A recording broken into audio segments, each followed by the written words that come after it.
Welcome, welcome to the Journey of Awakening conversation that I'm going to have with Angelo Dilullo. My name is Bill Free. I'm the founder of Pure Presence Conferences, and we have another awesome conference coming up.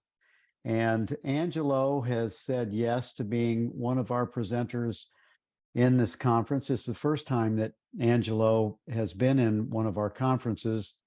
And I'm super happy that I got to meet this guy, that he's part of our what we're going to bring to for free to everyone, to you guys, the A Course in Miracles community, the non-dual community, the no dual, the noism, the allism, whateverism. And I'm super happy to have Angelo to be part of this. Thank you for being here, Angelo. My pleasure, Bill. Thank you for having me. It is our pleasure as well. And for those of you that don't know Angelo Dilullo, we're coming Facebook Live to talk about the conference that's coming up. And Angelo Dilullo, I have a copy of his book that I hope you guys will get an inkling to maybe pick up for yourself, because it's about being awake, and it's a really, really good roadmap in awakening. And Angelo, I'm going to just read from the back of his book. Angelo Dilullo works full-time as a physician, and in his spare time works with people who are undergoing the processes of awakening and deepening realization. These interactions began to occur organically about 15 years after his own awakening. In casual conversations with friends and acquaintances, the subject of the possibility of living one's life without the burden of perceptual filters would arise on occasion. And over time, this led to writing this book to facilitate the process of awakening in people who are inclined in that way. Development of the website simplyalwaysawake.com, as well as a YouTube channel by the same name, soon followed. And I was attracted to Angelo because he just came on the scene so strong, with such a simple presentation, and the certainty that awakening is available today, right now, not later. And there can be a helpful roadmap so that you don't fall over yourself, so you don't, as Osho would say, so you don't go back to sleep. Or was that Rumi? Maybe that was Rumi. Don't go back to sleep. Jesus said it for sure.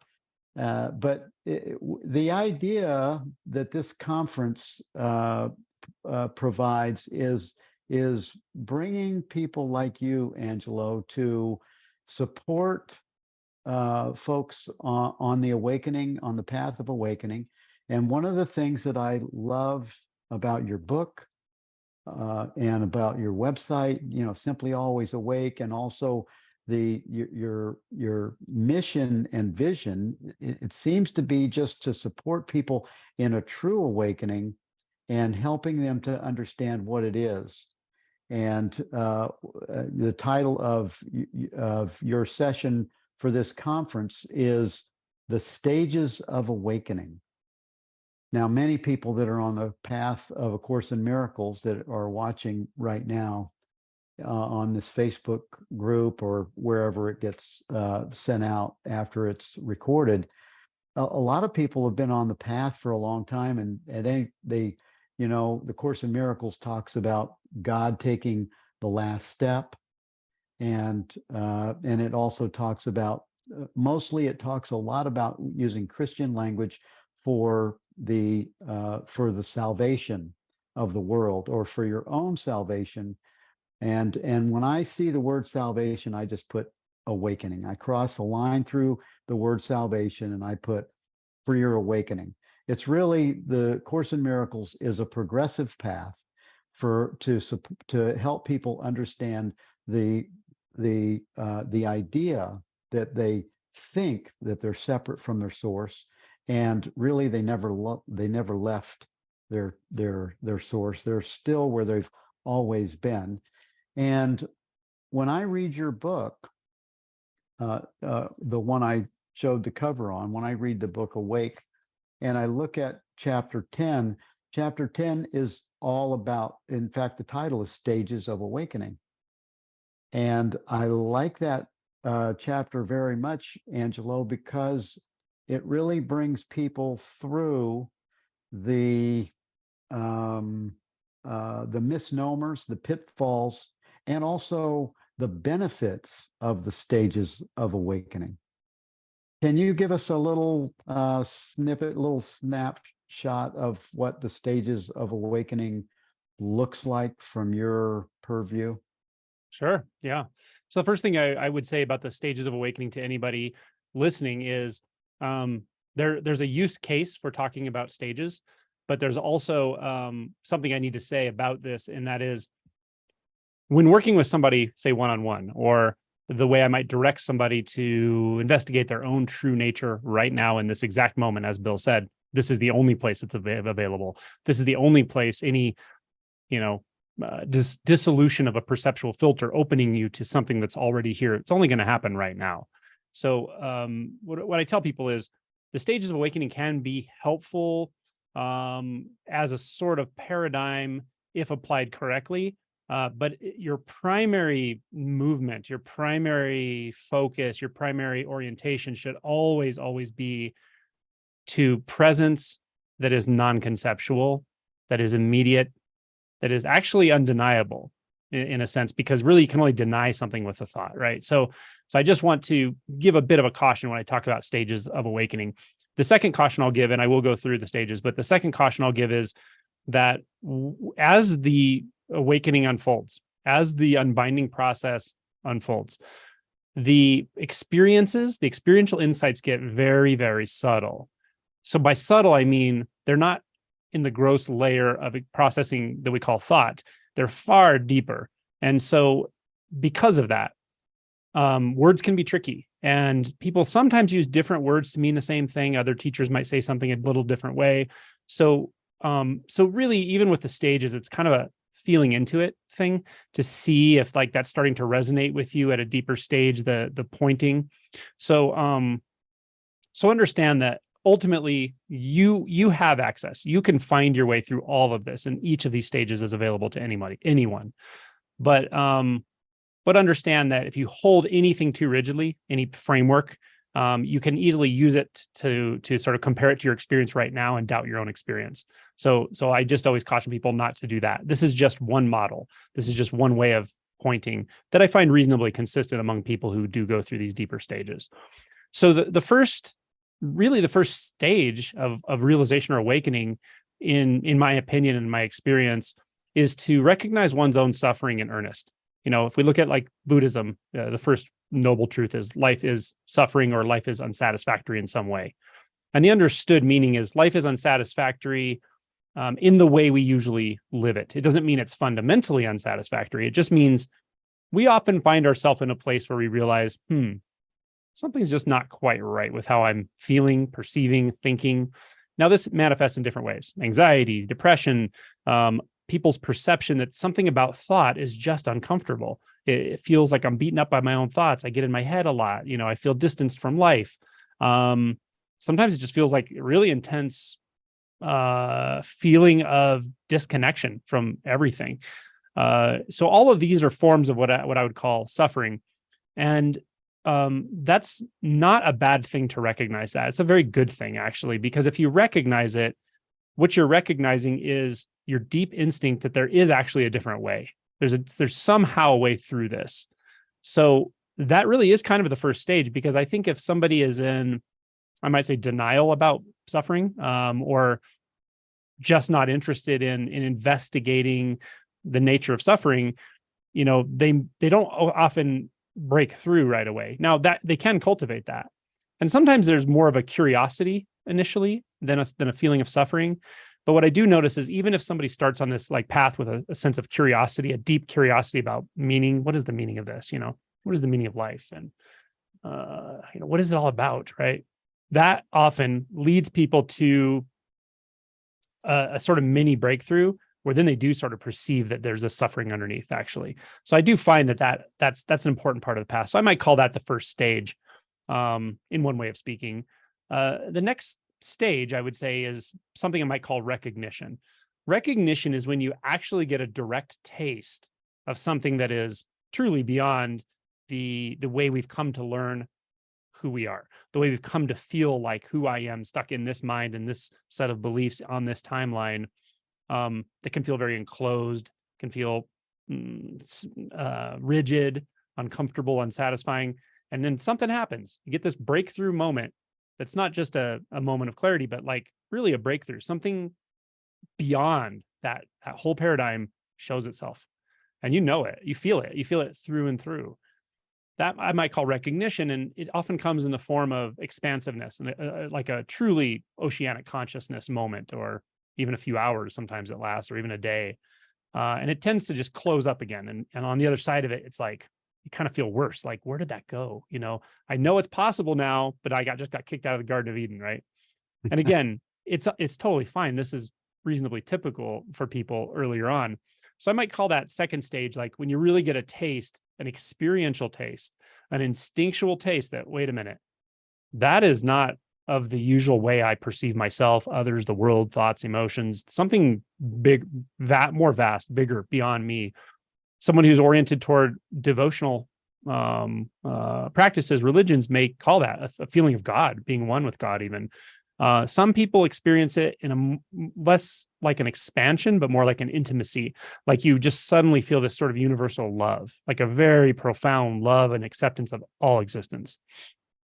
Either of those to me are a sort of mystical experience, and a breakthrough experience that just shows you instinctually there is something beyond the limited cognitive self, let's say, or what we take ourselves to be. And then in this way of speaking, then the third stage really is awakening. And there's some, because we're talking in a short period of time here, I'm going to summarize, but there's a lot that kind of happens between that second and third stage. It can take years, or sometimes it takes not very long. But that third stage, in this way of speaking, really is when something shifts at the level of our identity. And when that happens, forward and backward, without anyone having to confirm it at all, that something fundamentally about who or what you take yourself to be has changed. And it's not even that it's changed, it's melted into something far more vast. And it's undeniable, and it's really irreversible, ultimately. So in contrast to the experiential taste that you might get with this sort of stage 2 I was describing, it has that experiential quality to it, but there's something very, very deep and fundamental that has changed, and you know it. And this really is the awakening of the spiritual unfolding in earnest. Now, what's interesting here is I'm reasonably convinced that in history and in even current times, some people actually have this, and it's so remarkable. The contrast is so stark between what you felt like before and what is experienced after, which may be such an expanded sense of self that, there's nothing to grasp anymore. Everything is so fluid and peaceful and light that it can appear as if like, this is it, I'm done. There's nothing more to do. That's actually not the case. That's a mistake, because here's what happens. And this is where I really want to highlight not just a stage, but a potential pitfall. I made a video about this recently because I think it's probably one of the biggest misconceptions, if not the biggest misconception in all of spirituality. And that is, what often happens after an awakening is a very paradoxical thing. We often have this honeymoon period where we feel extremely clear, very fluid, very peaceful. And not just we do, the whole universe does. Everything does. There's nothing to do. There's nothing to figure out like we used to think there was. The project of me and my suffering and my problems and solutions and seeking takes a critical hit. It may be gone, or it may be barely there. So we can conclude that that's going to stay, but actually it doesn't. Not the experiential part of it. The insight stays. The identity shift and the insight about identity is actually there and it remains. But what does change is the quality of experience. So what I sometimes tell people is presence is misunderstood. When we first come into contact with the idea of presence, mindfulness, and so forth, presence feels good, feels deep, peaceful, expansive, right? But there's also qualities of presence that feel quite contracted. There's qualities of presence that feel like an intense emotion. All of that is quality of presence because presence is what's here, period, right? So what happens after awakening with this insight and this shift in our identity is now we have a lot more, let's say, latitude in identity. And the identity structure now is sort of oceanic. So we have a lot more latitude for acceptance, which sounds great. But what needs to be accepted, what needs to come into consciousness is a lot of repressed material. And this is the shadow work. This is the dark night of the soul. I've not seen anybody convincingly who didn't go through this. I just, some people don't talk about it, but it doesn't mean they don't go through it. It comes in a lot of forms. It's navigable. It's okay. It's part of the process, but it's surprising. What's interesting about it is that in comparison to how you perceived things before awakening, this is much more direct. Everything is very direct. Everything is full on. So emotion is much more direct than it was before. And this is where we start to learn that we were actually using the mind identified structures to keep us a little bit distanced from ourselves, actually, from life, from unconsciousness, from unconscious habits even. And so as that's reversing itself, it can be uncomfortable, right? And that's okay. But if we make this mistake that I'm kind of calling maybe one of the biggest misperceptions in spirituality, and that is spirituality is to make me feel good all the time. That's just a mistake. It's just not going to do that. Right. It just won't. There are bliss states. Absolutely. You're going to experience peace that you could have never experienced mind identified. But certainly in the shadow space, it's going to fluctuate. It's there sometimes, and other times is intense contraction, a lot of emotion. If you're okay with that, meaning you understand that that's how this goes, or you have a good guide, or you have a good facilitator, or your instinct just knows that, yeah, this has to come to the surface. The stuff that's been repressed, even though you didn't do it really, you didn't choose to do it, it's habituated and so forth, it's going to have to come into consciousness. You're going to come in contact with everything. Because let's say unconditional love, I'll use that term. Unconditional love doesn't hide from anything. It loves everything. It touches everything. It comes into full contact with everything, no matter how hidden it seems or feels, right? So it's going to find everything. It's going to find any hidden place. It's going to find all the resistance patterns. Now, this takes some time, can take a couple years, and that's okay. Again, you're not going to be in a dark night of the soul endlessly for years and years. But you're going to have times that are challenging, and that's part of the deal. So this is like, kind of the fourth phase. And I would say that's the sort of shadow work. What's interesting though, is what happens is you start with these kind of roller coaster ups and downs, a lot of expansiveness, clarity, peace, flow. You feel like there's so much ease that you couldn't even experience contraction again, right? And all of a sudden, whoa, so contracted and so much intensity and resistance patterns are coming, and you see what it is, but there's a lot of it, and part of you just doesn't want to, be here with it right now, and that's okay. That's the resistance. So then you feel contracted and then expanded, contracted, and meing and being and all these things. But what happens over time is it tends to smooth out quite a bit. It tends to stabilize, and it stabilizes in this place of a sort of very flexible acceptance of everything, really. You will surprise yourself in what you have a capacity for. You will surprise yourself in how much that you used to think was unacceptable or unmanageable or beyond your ability to tolerate. You'll find most of that's just not even true. You can tolerate a lot. And then the idea of tolerance goes away. We realized we were just making distance where there's no distance that needs to be made. So now we're starting to talk about something, I'm using the phrase no distance. And this becomes very literal when we start to investigate deeper perceptual filters. Do you want me to keep going, or do you have any questions? Or No, I'm loving this, because this is really just sort of the the content that's going to be presented for the conference. And I think people that are getting a soundbite of what you're sharing, they need to come and hear. They need to come and hear you for 90 minutes. So carry on. We only Mhm. have about 10 minutes left, and then we're off the air. But thank you for Perfect. this very broad explanation. And then at some time before we get to the end of our time, I'd like to hear what are the benefits of having the understanding of the stages. Yeah, perfect. So, so yeah, that's a perfect amount of time. I'll spend a few minutes talking about this next phase, which is really quite a shift. Actually, it's quite a experientially quite different. And I would say it's reasonably rare among people who've had awakenings in the past. It seems to be becoming much more common in my experience, probably because there's good information out there about this. Because again, these are subtle things and subtle perceptual filters that are actually easy to overlook forever, probably for the rest of your life, if you didn't even know how to look or that you could look. So we're talking about subtle things, but essentially, when we stop making distance from everything, when we stop reacting, pushing and pulling on our experiences, thoughts, emotions, and the sense fields, what happens is as this I don't know how to say, equilibration kind of comes back, that's very natural. We stop reacting so much to all of the textures of presence.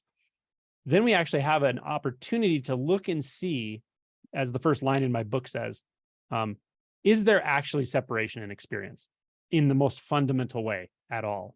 And I mean, in your physical experience, the visual world around you, if it appears as if there are objects out there and a self over here, if that just seems completely obvious to you, that's normal. That's almost everybody walking the face of the earth. But you can actually dissolve that because it's not the case. It's just not the case. It seems like it. I know it seems like it. I know it looks like it and even feels like it. But here's where you have the opportunity to realize something very fundamental about the structure of physical reality. And this is what I would call non-dual realization. When I just want to say something about that term very quickly, because non-duality is a term that's used a lot for certain types of satsang videos and things like that on YouTube. And it's a term that's used broadly for more like a teaching style, maybe. And that's fine. You can use any term any way you want. But when I say non-dual, I mean very specifically a certain perceptual filter will drop away. And all of a sudden, the boundaries that make it appear as if reality is divided up into things and people and other things goes completely away. And you see it was never there, ever. So you live in a world of interconnectedness that is, even to say interconnectedness is not quite right, because there aren't objects that are interconnected. There's no objects. It's just sort of oceanic intimacy. So instead of oceanic consciousness, which you realize with the first awakening, this is both expansive, and there's not a word for it because it's not a contracted experience, but it goes inward endlessly. So it's intimate. So it's both expansive and intimate simultaneously. It's integration and disintegration in perfect harmony. And you feel this as completely natural, completely natural. Yeah. People describe things like, I'm walking down the street and all of a sudden, like, I am the tree and the tree is me, and I really can't differentiate. And it feels like the most warm, loving experience I've ever had. That's when you first start tasting this. So that can become baseline all the time. So that would be the next stage, basically. And there are some things that kind of come after that, but these get very subtle. So I'll probably stop there and then talk about the benefits. Well, thank you for putting a pin in that, because for A Course in Miracles, this is the platform. This is A Course in Miracles community, Facebook community, a pretty big community. And for you guys, what Angelo is talking about is instruction number 8, called the real world. This is the awakening experience that is described as the real world in A Course in Miracles. It's also the experience of Christ vision. When it talks about what Christ vision is, this is the experience that's being described as the awakening experience. And that's why in that workbook lesson that most of you are familiar with, it says, I think it's workbook lesson 185, why wait for heaven? Heaven is with you. why wait for heaven? Uh, it- Enlightenment is no. What is enlightenment? It says enlightenment is but the recognition of what you've been always. And Hmm. so this awakening experience is really described clearly in A Course in Miracles, but it's not understood as something that's a benefit, something that you have available right now in this moment. So thank you for that picture, Angelo. Appreciate it. Yeah, for sure. Also, I don't know a lot of Christian doctrine, but I do know some. And when I read the Thomas Gospel, Christ very, very clearly points to this exact realization in multiple places. He does say at one point, you make the two into one, the above like the below, something like that. You become like a newborn baby. That's exactly what he's talking about. He's literally pointing to non-dual realization, which feels so intimate that there's just intimacy. There's no one in the intimacy. It is intimacy. There's nothing else. It's so completely immersive. Right. So yeah. And then you asked about the benefits of knowing about the stages of awakening. Well, really, there's different benefits at different points. The benefit of knowing that there is something called awakening, the initial big shift, which will be experientially speaking, and as far as the contrast, it'll be the biggest shift you'll experience ever, because it's just so full on for most people. For some people, it's more subtle, but for most people, it's pretty full on.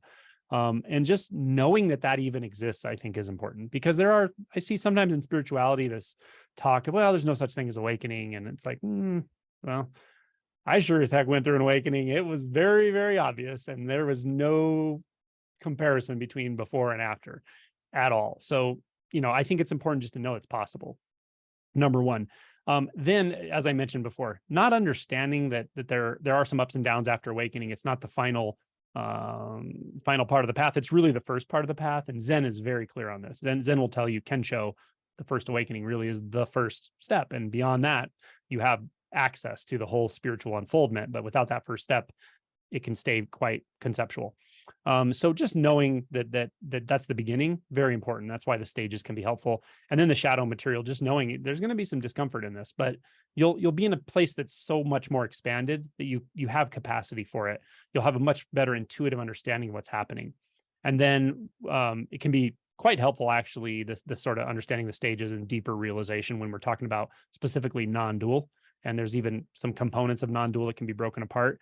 It's helpful because, again, those perceptual filters are so subtle and they happen so quickly in our processing. They're pre-verbal that you can overlook them for the rest of your life. You definitely can, and you'd be okay. I mean, but it's a big shift when it happens, and so I think it's important to point it out because it's so subtle. So that's the Yeah. pitch for why stages can be helpful. Thank you. Well, the unspoken, the things that you haven't said, are some of the things to look for, which are pitfalls that can be avoided if you know about them. And that's one of the things that I loved about your book, Angelo. You've dedicated almost 50 pages to this one subject, and it gives the reader, someone that's really interested in awakening, can really benefit from really following just a again, I love simply always awake. It's just, you put it very simply. Your writing is profound, but it's also simply presented, and it's I just really want to endorse it with my whole heart, because I believe in it and I believe in you. And for those of you that maybe don't know Angelo, he's also going to be one of our presenters in the Awakening Mind Films documentary. We got to meet up with Angelo in the Denver area and film him for that episode 2 or 3, or maybe both episodes. And he's come on board with the Center for Awakening, formerly known as the Teachers of God Foundation. He's really helping us to support our community in their awakening experiences. That's what we're here for. And please join us for the upcoming conference, November 10th, 11th, and 12th. It's right down the street. I mean, it's 2 weeks away. Angelo is one of 18 of our presenters. We'll spend a weekend just immersing in the benefits of the journey of awakening. and these different aspects that these teachers will bring to support you in your own awakening. Thank you, Angelo, for spending some time with us tonight. Appreciate it. You're very welcome. Thank you very much. And I look forward to seeing you all in a different format. All right.